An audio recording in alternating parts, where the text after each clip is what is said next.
ಆಧುನಿಕತೆಯ ಭರಾಟೆಯಲ್ಲಿ ಪರಿಸರ ನಾಶವಾಗ್ತಾ ಇದೆ. ಪರಿಸರ ರಾಜ್ಯ ಪ್ರಶಸ್ತಿ ಪುರಸ್ಕೃತ ವನಶ್ರೀ ಅಮರೇಗೌಡ ಮಲ್ಲಾಪುರ ಕಳವಳ.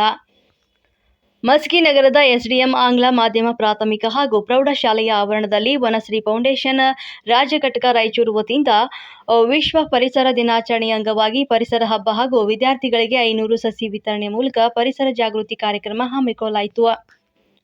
ಕಾರ್ಯಕ್ರಮದ ಉದ್ಘಾಟನೆಯನ್ನು ಕರ್ನಾಟಕ ರಾಜ್ಯ ಪರಿಸರ ರಾಜ್ಯ ಪ್ರಶಸ್ತಿ ಪುರಸ್ಕೃತ ಹಾಗೂ ವನಶ್ರೀ ಫೌಂಡೇಶನ್ ಸಂಸ್ಥಾಪಕ ಅಧ್ಯಕ್ಷ ಅಮರೇಗೌಡ ಮಲ್ಲಾಪುರ ಸಸಿ ನೆಟ್ಟು ನೀರುಣಿಸುವ ಮೂಲಕ ವಿಶ್ವ ಪರಿಸರ ದಿನಾಚರಣೆಗೆ ಚಾಲನೆ ನೀಡಿ ಮಾತನಾಡಿದರು. ನಂತರ ಮಾತನಾಡಿದ ಮರದೇವನೆತ್ತ ವರ ಮರದ ರಕ್ಷಣೆ ಮಹಾದೇವನ ರಕ್ಷಣೆ ಮಾಡಿದಂತೆ ಎನ್ನುವ ಕೊಪ್ಪಳದ ಗವಿಶ್ರೀಗಳ ಒಂದು ಅಮೃತವಾಣಿಯಂತೆ ಗಿಡ ಮರಗಳನ್ನು ಉಳಿಸಿ ಬೆಳೆಸುವ ಮೂಲಕ ಹಸಿರುಕರಣ ಮಾಡಿ ಮಹಾದೇವನ ಕೃಪೆಗೆ ಪಾತ್ರರಾಗೋಣ ಅಂತ ಹೇಳಿದರು.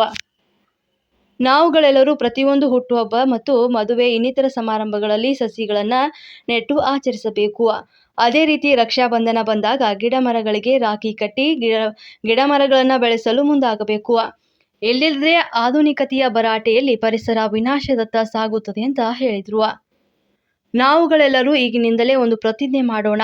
ಸಾಲು ಮರದ ತಿಮ್ಮಕ್ಕನ ಆಶೀರ್ವಾದದೊಂದಿಗೆ ಮಗುವಿಗೊಂದರಂತೆ ಮನೆಗೊಂದು ಗಿಡ ಮರಗಳನ್ನು ಬೆಳೆಸೋಣ ಅಂತ ತಿಳಿಸಿದರು.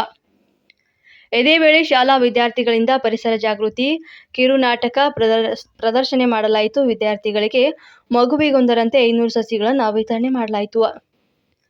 ಈ ಸಂದರ್ಭದಲ್ಲಿ ಎಸ್ಡಿಎಂಸಿ ಆಂಗ್ಲ ಮಾಧ್ಯಮ ಶಾಲೆಯ ಅಧ್ಯಕ್ಷ ಮಲ್ಲಿಕಾರ್ಜುನ ಸೇರಿದಂತೆ ಇನ್ನು ಚಂದ್ರಶೇಖರ್ ಮತ್ತು ಉಮಾಕಾಂತ್, ಪರಿಸರ ಪ್ರೇಮಿಗಳಾದ ಅಮರೇಶ್ ಪತ್ತಾರ್ ಮತ್ತಿತರೆ ಒಂದು ಸಂದರ್ಭದಲ್ಲಿ ಭಾಗಿಯಾಗಿದ್ದರು.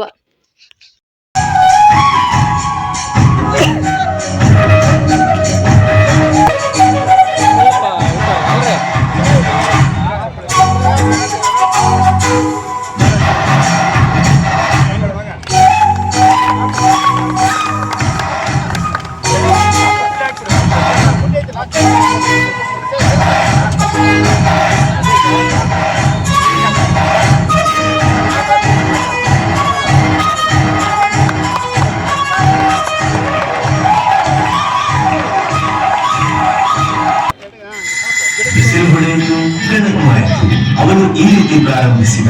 ಲೈಫ್ ನ ರೇಸ್ನಲ್ಲಿ ಮುಂದೆ ಸಾಗಿದ. ಆಫೀಸ್ನಲ್ಲಿ ಮಾಡಿದ ಚಮತ್ಕಾರ ಎಲ್ಲರೂ ಪ್ರಶ್ನಿಸಿದರು. ಫಿನಿಶ್ ಲೈನ್ ಕ್ರಾಸ್ ಮಾಡಿದ. ಲಾಸ್ಟ್ ಎನರ್ಜಿ ಜೊತೆಗೆ ಲೈಫ್ ನ ರೇಸ್ನಲ್ಲಿ ಸ್ಮೈಲ್ ಮಾಡಿ ಮುಂದೆ ಸಾಗುತ್ತೀರಿ.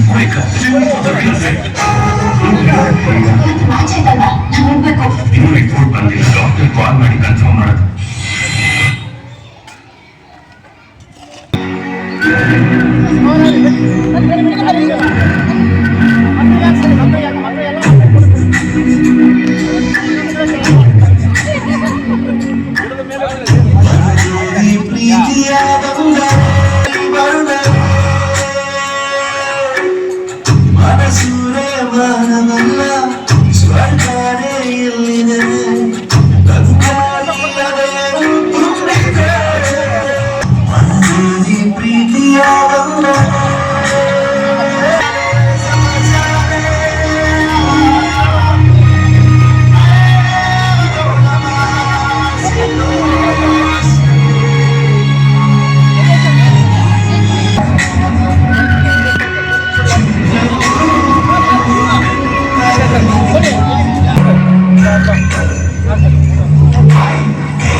ಈಗಾಗಲೇ ಒಂದು ಅದ್ಭುತವಾದ ಒಂದು ಕಿರುಚಿತ್ರ ನೋಡಿದ್ವಿ.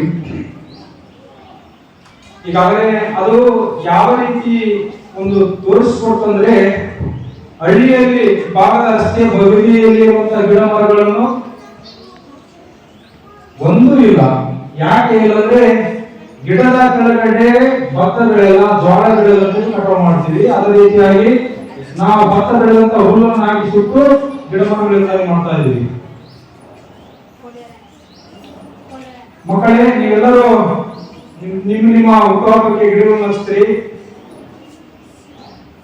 ಅಸ್ಥಿರ ಗಿಡಗಳು ಅಸ್ಥಿರ ಯಾರು ಹಚ್ಚಿಲ್ಲ ಗಿಡಗಳು ಹಚ್ಚೋದಿಲ್ಲ. ನೀವೆಲ್ಲ ಕೇಕ್ ಕಟ್ ಮಾಡಿರ್ತೀರಿ. ಏನ್ ಮಾಡಿರ್ತೀರಿ? ಜ್ವರ ಹೇಳು. ಹಚ್ಚಿದ ದೀಪ ಆರಿಸುವ ಬದಲು ಒಂದು ಗಿಡವನ್ನು ಹಚ್ಚಿ ಮರವನ್ನಾಗಿ ಬೆಳೆಸಿ ಅಂತೇಳಿ ಯಾಕೆ ಹೇಳ್ತಾರೆ ಅಂದ್ರೆ, ಇವತ್ತು ಪ್ರಕೃತಿ ಮಾತೆ ಇದ್ರೆ ನಾವು ಬದುಕಲಿಕ್ಕೆ ಸಾಧ್ಯ. ಇವತ್ತು ಅಂತ ಶ್ರೀಗಳ ಪ್ರತಿಯೊಂದು ಹೇಳುವುದು ಮರ ದೇವರಿದ್ದವರ, ಮರದ ರಕ್ಷಣೆ ಮಹಾದೇವನ ರಕ್ಷಣೆ.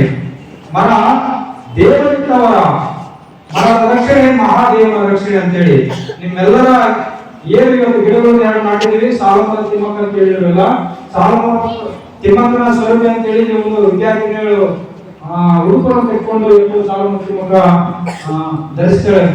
ಆ ಧರಿಸಿದಂತ ಪುಟ್ಟ ವಿದ್ಯಾರ್ಥಿಗಳು ಹೇಳಿದ್ವಿ, ಆ ಎರಡು ಗಿಡಗಳನ್ನು ಪಾಲನೆ ಪೋಷಣೆ ಮಾಡುವ ಜವಾಬ್ದಾರಿ ನಿಂದು ಅಂತ. ಆ ಎರಡು ಗಿಡಗಳನ್ನು ಬೆಳೆಸಬೇಕು ಅಂತ. ಆ ಎರಡು ಗಿಡಗಳನ್ನು ನಿಮಗೆ ಸಂಪೂರ್ಣವಾಗಿ ಒಪ್ಪಿಸಿರ್ತೀವಿ. ಈ ಸ್ಕೂಲ್ ಇರೋವರೆಗೂ ನೀವು ಅವೆರಡು ಪಾಲನೆ ಪೋಷಣೆ ಮಾಡುವ ಜವಾಬ್ದಾರಿ ನಿಂದು. ಆ ಪಾಲನೆ ಪೋಷಣೆ ಮಾಡಬೇಕಾದ್ರೆ ಏನ್ ಬೇಕಾಗಿಲ್ಲ, ಅದು ಏನ್ ಕೇಳಲ್ಲ, ಕೇವಲ ಒಂದು ಜಗ್ ನೀರನ್ನು ಕೇಳುತ್ತೆ ಅಲ್ಲ. ಅದಕ್ಕೆ ಎಣ್ಣೆ ಸಿಂಪಡಣೆ ಮಾಡೋದು ಕೇಳಲ್ಲ, ಕೇವಲ ಎರಡೇ ಜಗ್ಗು ನೀರನ್ನು ಕೊಡುವಂತ ಕೆಲಸ ನೀನು ಮಾಡು. ಅವಾಗ ಸಾರ್ವತ್ರಿಕ ಮಕ್ಕ ನಿನ್ನ ಪ್ರತಿಯೊಂದು ಏನು ಶಿಕ್ಷಣದಲ್ಲಿ ಕೂಡ ಅವರ ಆಶೀರ್ವಾದ ಸದಾಕಾಲ ಇರುತ್ತೆ. 114ನೇ ವರ್ಷದ ವಯಸ್ಸಿನ ಹಚ್ಚಿ ಈಗ 30ನೇ ತಾರೀಕು ಅವರ 14 ವರ್ಷ. 114 ವರ್ಷ ಯಾರು ಮಾಡಿದ್ದಾರೆ ಅಂದ್ರೆ ನಮ್ಮ ಸಿದ್ಧಗಂಗಾ ಶ್ರೀಗಳು. ನಡೆದಾಡುವ ದೇವರು 111ಕ್ಕೆ ಲಿಂಗೈಕ್ಯ ಆಗೋದು.